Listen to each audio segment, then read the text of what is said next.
di umano'y buntis kahit isa siyang Becky. At ang itinuturong ama ang kapitbahay niyang si Alan. Hindi rin ito tunay na pangalan. Sigurado po ako dahil wala naman pong ibang gumagalaw sa akin.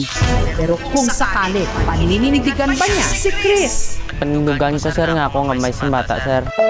Para ma-monitor ang di manoy nasa tiyan ni Chris, nagpa-prenatal check-up siya sa kanilang health center. Doppler po yung ginagamit po dito namin para ma-detect yung heartbeat ng baby. Nung chinek ko, may heartbeat na yung tiyan niya.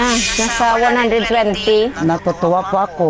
Naniniwala po kasi ako sa miracle. Hindi namin masasabi na talagang baby siya. Yung dapat niya pong gawin, i-refer ko siya sa OB-GYN para ma-confirm kung talagang baby yung laman ng tiyan niya. Hindi na po ako bumalik doon kasi wala na po akong pera. Hinihintay ko na lang po yung tamang oras or panahon kung ano man talaga ang nasa loob ng tiyan ko. May isa pa siyang ipinagtapat. Noong 2014 pa po, dumating yung regla ko.